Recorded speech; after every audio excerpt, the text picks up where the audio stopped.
Hello student आज हम NCERT book maths class 11th का जो हमने चैप्टर नंबर फर्स्ट स्टार्ट किया था जिसका नाम था सेट्स। उसमें स्टूडेंट हम आज एक्सरसाइज 1.3 का बेसिक इंट्रोडक्शन करेंगे। तो स्टूडेंट अगर आप एक्सरसाइज 1.3 अच्छे से पढ़ना चाहते हैं तो प्लीज़ पहले उसका इंट्रोडक्शन अच्छे से पढ़ लें। तो स्टूडेंट इंट्रोडक्शन स्टार्ट कर रहे हैं। इंट्रोडक्शन में आपको क्या पढ़ना है, सबसेट्स के बारे में पढ़ना है। आपको नॉलेज होना चाहिए सबसेट्स क्या होता है, ये आज का हमारा टॉपिक होगा। तो सबसेट्स क्या होता है स्टूडेंट, सुनिए ध्यान से। मैंने लिखा है इधर सबसेट्स होता क्या है। अ सेट ए, ठीक है, ही set to be subset of set B, comma if every element of set A, ध्यान दीजिएगा, if every element of set A is also an element of B होना चाहिए। तो यहाँ पे स्टूडेंट बोल रहे हैं कि सेट ए का हर एक एलिमेंट सेट बी में अगर प्रेजेंट होगा तो हम उसे बोलेंगे कि ए बी का सबसेट है। सबसेट काफी आसान है स्टूडेंट, मैं आपको एग्जांपल से बता देता हूँ क्या है। एक सेट तो पता है ना क्या होता है, कर्ली ब्रैकेट में लिखते हैं 1, 2, एक सेट है, एक सेट बी है, इसमें दो सेट ले लिया हमने, ठीक है। तो मुझे सबसेट बताना, सबसेट हम मैं कैसे बोलूंगा कि A is a subset of B, मतलब कैसे बोलूंगा कि ये 1, 2, 3 बी में प्रेजेंट है, डेफिनेटली है, तो ए बी का सबसेट हो गया। इसको एक और तरीका बोलने का मैं ऐसे बोल सकता हूँ कि A is contain in B, ए जो है वो कंटेन कर रहा है बी में। तो जैसे 1 बी में है, 2 बी में है, 3 बी में है, तो ऐसे बोल सकते हैं, यहाँ बोल सकते हैं A is a subset of B. तो दो तरीके हैं बोलने के, आपको जो अच्छा लगता है वो बोल दीजिएगा। तो इसमें मैं आपको बताता हूँ ए बी का सबसेट है, तो आपको सबसेट का सिंबल पता होना चाहिए। हम इसे सी से लिखते हैं, देख लीजिएगा, ये जो मैंने लिखा है सी। तो ए जो है सब, ये सिंबल जो है इसे मैं अभी सबसेट ट्रीट करूंगा। ए सबसेट है बी का, आप देख सकते हैं if every element of set A is present in set B, है ना, देख लीजिएगा 1, 2, 3 जो है सेट बी में प्रेजेंट, आपको क्लियरली दिख रहा है। अगर ये सारे एलिमेंट सेट बी में प्रेजेंट है तो तब उस केस में बोलूंगा कि ए बी का सबसेट है। तो सबसेट का जो सिंबल है आपको क्लियरली पता चला क्या होगा, ठीक है। अब ध्यान दें स्टूडेंट, अगर ए बी का सबसेट है तो बी ए का क्या है, आप क्लियरली आपको पता चलेगा कि बी के सारे एलिमेंट ए में प्रेजेंट नहीं है ना। आप देख सकते हैं 1 है, 2 है, 3 है, बट 4 नहीं है। तो उस केस में ध्यान रखिए, अगर ए बी का सबसेट है, क्यों, क्योंकि ए के सारे एलिमेंट बी में प्रेजेंट है, बट बी ए का क्या है, तो आपको याद रखना है बी जो है ए का वो सुपर सेट है। सुपर सेट को आपको कैसे दिखाना स्टूडेंट, उल्टा, क्योंकि बी इससे ए सेट से बड़ा है, तो ए से बड़ा है तो वो सुपर सेट हुआ, ठीक है। तो आप उसे कैसे दिखाएंगे, इस सी को आप उल्टा कर देंगे ऐसे करके, ठीक है। जैसे मैंने आपको दिखाया, यहाँ पे देख सकते हैं ये जो सिंबल है ये आपको सुपर सेट का सिंबल है। तो बी जो है ये सबसेट है ए का, ठीक है, ठीक है। बी जो है सुपर सेट है ए का, तो आपको ध्यान रखना है वो कैसे है। अब देखिए स्टूडेंट, अगर आपको ये क्लियर हो गया है सबसेट क्या होता है, सुपर सेट क्या होता है, उसके बाद आपको याद रखना है जो सबसेट है वो दो तरीके का होता है स्टूडेंट। जैसे एक प्रॉपर सबसेट होता है, एक इम्प्रॉपर सबसेट होता है। बच्चों को काफी दिक्कत रहता है कि सर प्रॉपर सबसेट कौन सा, हमें समझ नहीं आया, इम्प्रॉपर सबसेट कौन सा समझ नहीं आया, ये हमें बताएं। तो स्टूडेंट वो देख लीजिए क्या होता है। मैं यहाँ पे एक सेट मैंने ए लिया, एक बी, एक डी लिया है, सी नहीं लिया, मैंने डी लिया है। तो ध्यान दीजिएगा सी मैंने स्टूडेंट क्यों लिया, क्योंकि जब मैं सिंबल दिखाऊंगा सी, तो सबसेट का सिंबल भी सी के साथ है, तो आपको अच्छे समझ नहीं आएगा। तो एक मैंने एक सेट ए लिया जिसमें मैंने लिया 1, 2, 3 लिया है। एक सेट बी है जिसमें 1, 2 है, और एक डी है 3, 2, 1, ठीक है। तो ये 3 सेट है स्टूडेंट आपके पास। सबसे पहले मैंने आपसे पूछा कि मुझे बताया कि अब बी जो है ए का सबसेट है, आप खुद देख लीजिएगा, क्योंकि बी के सारे एलिमेंट ए में प्रेजेंट है, तो 1 है, 2 है, तो बी ए का सबसेट है, कोई दिक्कत नहीं है। अब ध्यान दीजिएगा, अगर मैं पूछूं स्टूडेंट अगर बी ए का सबसेट है तो बताएं ए बी का क्या है, अभी बता दिया, क्योंकि ए के सारे एलिमेंट बी में प्रेजेंट नहीं है, तो उस केस में हम बोलेंगे कि ए जो है बी का वो क्या है, सुपर सेट है। तो उसका सिंबल मैंने आपको बता दिया, ठीक है। तो स्टूडेंट ये जो है ये आपका प्रॉपर सबसेट है। ऐसे स्टूडेंट आपको समझ नहीं आएगा, आप एक बार इम्प्रॉपर सबसेट भी देख लें, फिर आपको क्लियरली पता चल जाएगा। जो स्टूडेंट आपका जो इम्प्रॉपर सबसेट है ये भी एक बार देख लीजिएगा। इम्प्रॉपर सबसेट स्टूडेंट मैंने क्या किया है, आप मुझे बताएं क्या ए डी का सबसेट है। आप देखिएगा ए के सारे एलिमेंट डी में प्रेजेंट है, 1 है, 2 है, 3 है, तो ए डी का सबसेट है, क्योंकि सबसेट मैंने सिंपल बता दिया कि ए के अगर सारे एलिमेंट डी में प्रेजेंट है तो ए डी का सबसेट है, ठीक है। आप मुझे बताएं क्या डी ए का सबसेट है, आप बताएं, ध्यान दीजिएगा 3 प्रेजेंट है, 2 प्रेजेंट है, 1 प्रेजेंट, तो डी ए का भी सबसेट है। अगर डी ए का भी सबसेट है और ए डी का भी सबसेट है, उस केस में बोलूंगा कि ये डी जो है ये इम्प्रॉपर सबसेट है। इम्प्रॉपर सबसेट में क्या होता है स्टूडेंट, आप खुद ही ध्यान दीजिएगा, जितने एलिमेंट ए में उतने डी में है, तो इसमें इक्वल एलिमेंट रहते हैं, कोई दिक्कत नहीं है। तो उस केस में हम इसे इक्वल से दिखाते हैं। बाकी सेम देखिए सबसेट है, इक्वल से क्यों दिखा रहे हैं, क्योंकि ए और डी में इक्वल एलिमेंट है, ठीक है। तो ऐसे सबसेट को मुझे इम्प्रॉपर सबसेट बोलना है। काफी आसान है स्टूडेंट, एक बार आप याद कर लें। प्रॉपर सबसेट में क्या होता है कि ए के एलिमेंट बी में प्रेजेंट होते हैं बट बी के ए में प्रेजेंट नहीं होते हैं, ठीक है, क्योंकि आपको याद रखना है, ठीक है। जैसे सॉरी, यहाँ पे बी के एलिमेंट ए में प्रेजेंट है बट ए के बी में प्रेजेंट नहीं है, ठीक है। बट इम्प्रॉपर सबसेट में ए के एलिमेंट सारे डी में प्रेजेंट है, डी के भी ए में प्रेजेंट है, तो उस केस में मैं उसे इम्प्रॉपर सबसेट बोलूंगा। उसे मुझे ऐसे दिखाना है, इक्वल यहाँ पे सबसेट का सिंबल और साथ में इक्वल दिखाना है, इसे हम क्या बोलेंगे, इम्प्रॉपर सबसेट बोलेंगे, ठीक है। तो आई होप स्टूडेंट आपको प्रॉपर सबसेट और इम्प्रॉपर सबसेट अच्छे समझ आ गया होगा, ठीक है। इम्प्रॉपर सबसेट मैं एक बार फिर से आपको बताता हूँ अगर आपको दिक्कत हो रहा है। प्रॉपर सबसेट मतलब अगर बी के सारे एलिमेंट ए में प्रेजेंट है तो ये आपका सबसेट है।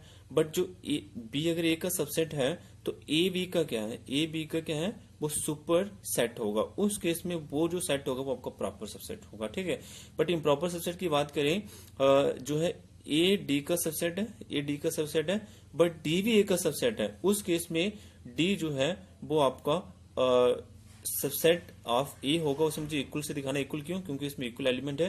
तो ऐसे सबसेट को मुझे इम्प्रॉपर सबसेट बोलना है और ऐसे सबसेट को मुझे प्रॉपर सबसेट बोलना है। तो आई होप स्टूडेंट आपको ये अच्छे से समझ आया होगा। स्टूडेंट इसके बाद एक और चीज मैं आपको बता देता हूँ। जैसे एक सेट ए है एक बी है, तो आपको अगर मैं पूछूं क्या ए बी का सबसेट है, आप देख लीजिए वन इसमें है ही नहीं। तो अगर ये ए के सारे एलिमेंट बी में प्रेजेंट नहीं है तो ए बी का सबसेट नहीं होगा। तो उस केस में आप कैसे दिखाएंगे इस सबसेट को, आप ऐसे दिखाएंगे, इसका मतलब है कि ये not a subset, A not a subset of B है, ठीक है। आप ऐसे ये सिंबल आप याद रखेंगे, इसको आप ऐसे दिखाना है आपको, ठीक है। आई होप स्टूडेंट आपको सबसेट थोड़ा क्लियर हो गया होगा। उसके बाद स्टूडेंट आपको ये ध्यान रखना है कि आपको एक सेट दिया जाएगा। एक सेट जैसे मैंने ए लिया है 1, 2, 3 और आपको बोला जाएगा कि इसका सबसेट बनाओ, ठीक है। आपको सबसेट बनाना आना चाहिए। सबसेट कैसे बनाते हैं एक बार सीख लीजिएगा। जब आप सीख लेंगे तो आपको आ जाएगा ये। तो स्टूडेंट सबसेट कैसे बनाते हैं मैं आपको बताता हूँ। मैंने एक सेट लिया है A1, 2, 3 एक सेट है, ठीक है।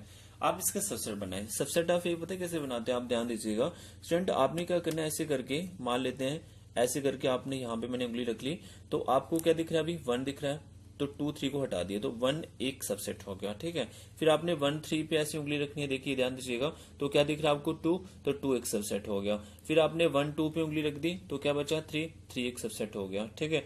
फिर आपने क्या करना है, पहले आपने 1 का बनाया सबसेट, फिर आप 2 का बनाएंगे, इसे 1, 2, ठीक है। 3 आपने यहाँ से निकाल दिया। जब आपने 3 यहाँ से निकाल दिया तो क्या बचा 1, 2, तो 1, 2 एक सबसेट हो गया, ठीक है। फिर आप क्या करेंगे, 1 को 3 के साथ करेंगे, ठीक है, ये एक सबसेट हो गया। फिर 2 को 3 के साथ करेंगे, एक सबसेट हो गया। फिर ये पूरा आपको लिखना है 1, 2, 3 और साथ में स्टूडेंट 5 लिखना है। 5 आपको याद होगा ना, ये कहाँ पढ़ा था, empty set, null set, void set होता है। तो आपको स्टूडेंट मैंने नीचे नोट लिख दिया है फर्स्ट कि जो आपका एम्प्टी सेट होगा, empty set is the subset of every set. Empty set हर एक सबसेट में आएगा, तो याद रखिएगा एम्प्टी सेट जो होता है ये क्या होता है, subset of every set. Every set का ये सबसेट होगा ही होगा, ये आपको लिखना है। सेकंड नोट में लिखा है कि every set is a subset of itself. Every set मतलब एक सेट ए है तो आपको पूछा जाए कि ए का सबसेट ए के साथ करो, तो वही हो जाएगा ना। ए का सबसेट ए के साथ करेंगे तो क्या आएगा, 1, 2, 3, 4 ही आएगा, खुद करके देख लो, है ना। तो ए का सबसेट ए मतलब every set is subset of set, खुद का तो वो सबसेट हो गई, आपको याद रखना है, ठीक है। उसके बाद स्टूडेंट मैंने आपको बताया यहाँ पे एक अगर सेट दिया गया है, ध्यान दीजिएगा, तो सबसेट कैसे बनाते हैं। पहले मैंने 1 को एक कर्ली ब्रैकेट में लिखा, एक सबसेट, 2 को लिखा कामा, 3 को लिखा कामा करके लिखते हैं, फिर 1, 2 को लिखा, ठीक है, कामा, फिर 1, 3 को लिखा कामा, फिर 2, 3 को लिखा कामा, फिर 1, 2, 3 को लिखा और साथ में 5 लिख दिया, ठीक है। स्टूडेंट एक इसका फॉर्मूला भी होता है। एक तो आपने ऐसे करके काउंट कर सकते हैं 1, 2, 3, 4, 5, 6, 7, 8 सबसेट बने हैं, है ना। तो आपको ये 8 सबसेट पहले आपने इसे बनाया है ना, यहाँ पे लिखे ये सारे, तो फिर आपने ये काउंट करे। एक तो डायरेक्ट होता है कि आप ये पता लगा सकते हैं कि अगर एक सेट ए दिया है तो इसमें कितने सबसेट होंगे, ये आप फाइंड कर सकते हैं। तो इसके लिए मैं आपको फॉर्मूला बता रहा हूँ। नंबर ऑफ सबसेट्स फाइंड करने का फॉर्मूला होता है 2 की पावर n। n यहाँ पे क्या मैं आपको बता देता हूँ, n आपका नंबर ऑफ एलिमेंट्स है, याद रखेंगे। n मैं नीचे इधर लिख देता हूँ, जो n है वो आपका नंबर ऑफ एलिमेंट है, तो याद रखिए n आपका क्या स्टूडेंट, नंबर ऑफ एलिमेंट है। स्टूडेंट आप मुझे बताएं इसमें n कितना है, 1 2 3, नंबर ऑफ एलिमेंट काउंट करें सेट ए में तो कितने 3, तो 2 की पावर 3 कितना होता है 8, तो आप काउंट भी कर सकते हैं और फॉर्मूले से भी निकाल सकते हैं। काउंट कर लें 1 2 3 4 5 6 7 8, तो ऐसे भी तो 8 ही आ रहा है। ठीक है, आई होप स्टूडेंट आपको समझ आ गया होगा। स्टूडेंट्स के बाद होता है कि total number of non empty subset. Total number of non empty subset आपको फाइंड करना, उसका फॉर्मूला होता है 2 की पावर n माइनस 1। अब खुद देख लीजिए, नॉन एम्प्टी मतलब उसमें 5 नहीं होगा, अगर 5 नहीं होगा तो पीछे कितने बच रहे हैं, काउंट करें 1 2 3 4 5 6 7 बच रहे हैं ना, तो एक मैंने फॉर्मूला बता दिया, नॉन एम्प्टी समय रहे जिसमें 5 नहीं होगा।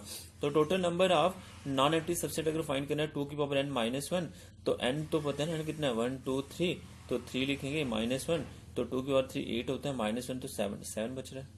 तो ऐसे भी तो काउंट कर ले, नॉन एम्प्टी मतलब उसमें आपका 5 नहीं होगा। ठीक है, ऐसे भी 7 आ रहा है और काउंट करके देख लो तब भी आपका 7 ही आएगा। तो स्टूडेंट मैंने आपको 2 फॉर्मूलेस बताए हैं। पहला मैंने बताया नंबर ऑफ सबसेट फाइंड करने का 2 की पावर n, और total number of non empty subset find करने का फॉर्मूला याद रखिए आप लोग। और सबसेट कैसे बनाते हैं, अगर एक सेट ए दिया है तो सबसेट कैसे बनाने हैं ध्यान रखिए। मैं स्टूडेंट एक और एग्जाम्पल आपको देता हूँ, यहाँ पे देख लीजिए, अगर सबसेट में आपको दिक्कत हो रहा है, एक सेट ए आपको दिया है, ए कामा बी दिया है, ठीक है, तो आपको बोला जाएगा कि इसके सबसेट बनाओ। सबसेट मतलब मैंने क्या बताया, पहले ए को एक कर्ली ब्रैकेट में रखो, कामा बी को रखो, फिर ए कामा बी को रखो, फिर 5 आएगा। तो आपको क्लियरली पता चला इसके सबसेट कितने होंगे, 1 2 3 4 होंगे। फॉर्मूले से निकालो, क्या फॉर्मूला, 2 की पावर n, n कितना है, नंबर ऑफ एलिमेंट्स 1 2, तो 2 की पावर जब मैं 2 रखूंगा स्टूडेंट, तो 2 की पावर 2 क्या होता है 4, तो 4 ही आ रहे हैं, 1 2 3 4, ऐसे भी तो 4 ही। समझ आ रहा है स्टूडेंट सबसेट कैसे बनाते हैं। ठीक है, अब स्टूडेंट ध्यान दीजिए, अगर आपको सबसेट समझ आ गया अच्छे से, उसके बाद टॉपिक हमारा है पावर सेट। पावर सेट क्या होता है, काफी आसान है स्टूडेंट, डिफाइन सिर्फ देख लें आपको याद हो जाएगा, कभी नहीं भूलेगा। डिफाइन लिखा मैंने, the collection of all subsets of a set A is called power set. Student आपको क्या करना है, सेट ए के जो भी आपने सबसेट बनाए हैं, सेट ए के जो भी आपने सबसेट, जैसे फॉर एग्जांपल ये आपने सेट ए के सबसेट बनाए हैं, दिख रहा है ना आपको कितने, 1 2 3 4 5 6 7 8, इनका कलेक्शन करो, इनका क्या करो, कलेक्शन, उसी को मैं क्या बोलता हूँ, पावर सेट बोलता हूँ। मेरी बात समझ आ रही स्टूडेंट, सबसेट पावर सेट क्या होता है, the collection of all subset of set ए। जैसे मैंने सबसेट बनाया सेट ए का, आप क्या करें, इसके कलेक्शन करें, कलेक्ट करें 1 2 3 4 5 6 7 8, तो इसी को मैं पावर सेट बोलता हूँ। ध्यान रखिए, it is denoted by P A. हमें इसे डिनोट कैसे करना है, पी लिखना है और ब्रैकेट में ये पावर सेट ऑफ ए है। स्टूडेंट पावर सेट क्या होता है, काफी आसान है। जो आपने सबसेट बनाए, क्या बनाए, 1 बनाया, 2 बनाया, 3 बनाया, 4 5 6 7 8 लिख दिया, मैंने नीचे लिखा, ऊपर से मैंने उतार के नीचे लिख दिया। स्टूडेंट आपको क्या करना है, इसको सिर्फ एक कर्ली ब्रैकेट में रख देना है। सिंपल बात बताऊं, पावर सेट क्या होता है कि जो आपने सबसेट बनाए, अगर आप उनको एक कर्ली ब्रैकेट में रख लेते हो, कर्ली ब्रैकेट में रखना है, उसी को हम पावर सेट बोलते हैं। इतना आसान बता दिया, ठीक है, उसी को हम क्या बोलते हैं, पावर सेट। तो आई होप स्टूडेंट आपको पावर सेट अच्छे समझ आ गया होगा। उसके बाद देखिए स्टूडेंट, यूनिवर्सल सेट क्या होता है, ये भी देख लीजिएगा, काफी इजी है। तो यूनिवर्सल सेट क्या है स्टूडेंट, देखिए यूनिवर्सल सेट स्टूडेंट क्या है, इट इज डिनोटेड वे, आपको याद रखना है, यू आर एक्स से हम इसे डिनोट करते हैं, आपको याद रखना है, ठीक है, it is represented way you are x. तो ध्यान रखिए स्टूडेंट, ये यूनिवर्सल सेट होता है, सबसे बड़ा सेट होता है, ठीक है। मान लेते मैं आपको एग्जांपल से समझाता हूँ, एक सेट ए दिया है 1 2 3, एक बी दिया है 2 3 4, और एक यू है 1 2 3 4 5 6 7। तो देखिए स्टूडेंट, मैंने 3 सेट लिए हैं, उन सब में बड़ा कौन सा, यू, तो ये आपका यूनिवर्सल सेट हो गया, ठीक है। यूनिवर्सल मतलब जो सबसे बड़ा सेट होता है ना, वो यूनिवर्सल सेट कहलाता है। तो आई होप स्टूडेंट आपको ये समझ आया होगा। इसके बाद स्टूडेंट आपका जो नेक्स्ट टॉपिक है स्टूडेंट, वो है इंटरवल। इंटरवल क्या होता है स्टूडेंट, आपको याद रखना, इंटरवल आपको यहाँ पे जो पढ़ने हैं 4 इंटरवल्स पढ़ने हैं, ये काफी इंपॉर्टेंट है, ये क्वेश्चंस एक्सरसाइज में भी यूज होगा, तो प्लीज अच्छे से पढ़ लीजिएगा। फर्स्ट स्टूडेंट है क्लोज इंटरवल, ठीक है। क्लोज इंटरवल क्या होता है, इसमें आपको याद रखना, आप एंड पॉइंट को इंक्लूड करते हो। क्लोज इंटरवल में क्या होता है बताएं, इसमें आप एंड पॉइंट को इंक्लूड करते हो। एक होता है ओपन इंटरवल, ओपन इंटरवल क्या होता है, इसमें एंड पॉइंट एक्सक्लूड करते हो। तो एक्सक्लूड इंक्लूड याद रखेंगे आप लोग, ठीक है। मैंने क्या लिखा स्टूडेंट, क्लोज इंटरवल के बारे में बता रहा हूँ, set of all real number x such that A, ये सिंपल याद है ना सबको, A less than equal to X less than equal to B. इसे रीड कैसे कहते हैं, A is greater than equal, sorry X is greater than equal to A and x is less than equal to B, ऐसे read करना है। It is denoted by, ये जो मैंने लिखा ना, ये स्क्वायर ब्रैकेट है, याद रखेंगे, ये स्क्वायर ब्रैकेट है आपका, ए फिर कामा फिर बी लिखना है। स्टूडेंट आपको क्या करना है, आपको ऐसे दिया जाएगा, मेरी बात ध्यान से सुन लीजिएगा स्टूडेंट। अगर आपके पास ये वाले इनक्वालिटीज हैं, इसे हम इनक्वालिटीज बोलते हैं, ध्यान रखिएगा ये जो मैं लिख रहा हूँ। मैं आपको आगे पढ़ाऊंगा ये इनक्वालिटीज क्या है, ठीक है। तो स्टूडेंट ये अगर आपके पास ये वाला इनक्वालिटी है less than equal to greater than equal to वाला, तो उसके लिए आपको याद रखना आपका जो ब्रैकेट आएगा वो स्क्वायर ब्रैकेट आएगा, याद रख लेंगे। अगर स्टूडेंट आपके पास मैं यहाँ पे लिख देता हूँ, अगर आपके पास ये वाला इनक्वालिटीज है तो आपको ओपन ब्रैकेट लिखना है। तो स्टूडेंट काफी आसान है, मैं आपको बताता हूँ इसका मतलब क्या है। इसका मतलब ये स्टूडेंट यहाँ पे मैंने इसे पूरा डार्क किया ना, इसका मतलब है कि आपको ए भी लेना है बी भी लेना है और इसके बीच का ये पूरा लेना है आपको, ठीक है। तो ध्यान रखिएगा, ठीक है। जैसे एक मैंने नंबर लाइन लिया है, नंबर लाइन पे आपको याद रखना है, इसका मतलब क्या होता है कि आपको ए भी लेना है बी भी लेना है, इसके बीच के सारे नंबर्स लेने होते हैं, ठीक है। तो ध्यान दीजिए स्टूडेंट, इसे मुझे दिखाना, अगर लेस देन इक्वल टू वाला सिंबल होगा तो मुझे इसे स्क्वायर ब्रैकेट से दिखाना है। आपको ये दिया जाएगा, आपको सिर्फ ये लिखना है, क्या पता आपको ये दे दिया जाए और आपको ये लिखना है, इतना इजी है, ठीक है। तो याद रखेंगे। अब देखिए स्टूडेंट, क्लोज इंटरवल में हम क्या करते हैं, मैंने क्या बोला, एंड पॉइंट इंक्लूड करते हैं। तो ए भी इंक्लूड करना है, बी भी, और इसके बीच के सारे नंबर्स लेते हैं, ठीक है। बट सेकंड अगर बात करें स्टूडेंट ओपन इंटरवल की, ओपन इंटरवल क्या होता है, set of all real number x such that A less than x less than b. इसको कैसे रीड करते हैं बताएं, x is greater than a and x is less than b. It is noted by a comma b open bracket. जब मैंने आपको बताया जब आपके पास ये वाला सिंबल होगा तो आपको ओपन ब्रैकेट लगाना, और जब आपके पास less than equal to greater than equal to वाला सिंबल होगा तो आपको स्क्वायर ब्रैकेट लगाना है। ये आपको याद रखना है। तो स्टूडेंट मैं आपको बता देता हूँ यहाँ पे क्या है, ये मैंने एक डॉट यहाँ पे ले लिया ये, तो ये एक आपका नंबर लाइन है, ये माइनस इन्फिनिटी इन्फिनिटी है। तो स्टूडेंट आप इसे पूरा डार्क नहीं करेंगे, इसे सिर्फ ऐसे सर्कल बनाएंगे छोटा सा, ठीक है। तो ये आपने ले लिया। तो इसका मतलब क्या मैं आपको बताता हूँ, इसका मतलब ये है कि आपको एंड पॉइंट एक्सक्लूड करना है, मतलब आपको ए और बी के बीच का नंबर लेने हैं, बट ए और बी आप नहीं ले सकते, ये आपको ध्यान रखना है, ठीक है। ए और बी के बीच के नंबर लेने हैं, बट ए और बी आप नहीं ले सकते, आपको ध्यान रखना है। तो स्टूडेंट सिंपल मैं आपको बताऊं, इसमें आपको याद क्या रखना है, याद आपको ये रखना है कि अगर ए आपका less than equal to less than b होगा तो उसके लिए स्क्वायर ब्रैकेट आएगा, ठीक है। अगर आपके पास लेस देन वाला सिंबल है तो ओपन ब्रैकेट आएगा, याद रखना है आपको, ठीक है। यहाँ पे स्टूडेंट आपको क्या पता है 2 दिया हो, यहाँ पे 4, तो आपको 2, 4 ओपन ब्रैकेट लिख देना है, ठीक है। इसका स्टूडेंट थर्ड जो होता है इंटरवल 4 टाइप का है, तो थर्ड जो है मैंने इन दोनों को इकट्ठा लिखा है, सेमी क्लोज और सेमी ओपन इंटरवल, ठीक है। तो ये आपके 4 हो जाएंगे। तो सेमी क्लोज और सेमी ओपन का होता है student set of all real number x such that A less than equal to X less than B और A less than x less than equal to B. तो student कुछ भी नहीं है, अगर आपने क्लोज इंटरवल ओपन इंटरवल पढ़ लिया तो आपको ये समझ आ जाएगा। मैंने अभी आपको बता दिया कि जब ये वाला लेस देन इक्वल टू वाला होगा तो उसके लिए मुझे क्या करना है, सर्कल को डार्क करना है, और इसके लिए मुझे ऐसे ओपन एक मैंने ले लिया सर्कल। तो आप देखिएगा, तो देख लीजिए स्टूडेंट, आपको मैंने बताया जब आपने इसे पूरा डार्क कर दिया है तो इसका मतलब क्या है कि आपको ए को लेना है और बी को नहीं लेना, और इसके बीच के सारे नंबर लेने हैं, ठीक है। ए को लेना है, बी को नहीं लेना है, इसके बीच के सारे नंबर लेने हैं। मैंने अभी आपको बताया ना, जब ये वाला सिंबल होगा याद रख लें तो आपको स्क्वायर ब्रैकेट लगाना है, जब ये वाला सिंबल होगा लेस देन ग्रेटर देन वाला ओपन ब्रैकेट लगाना है। आप खुद सोचें, अब ए के साथ कौन सा सिंबल है लेस देन इक्वल टू वाला, तो स्क्वायर ब्रैकेट आएगा, ठीक है, कामा। फिर आपको बी लिखना है, बी के साथ कौन सा सिंबल लेस देन वाला, तो ओपन ब्रैकेट आएगा, कितना इजी है।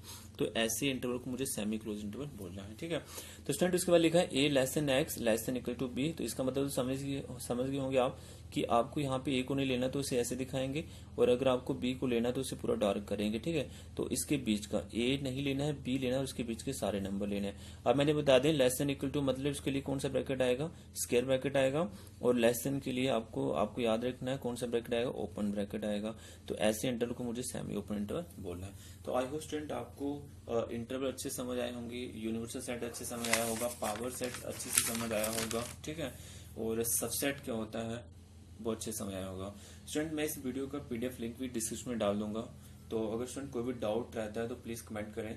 आज के स्टूडेंट इतना ही, थैंक यू।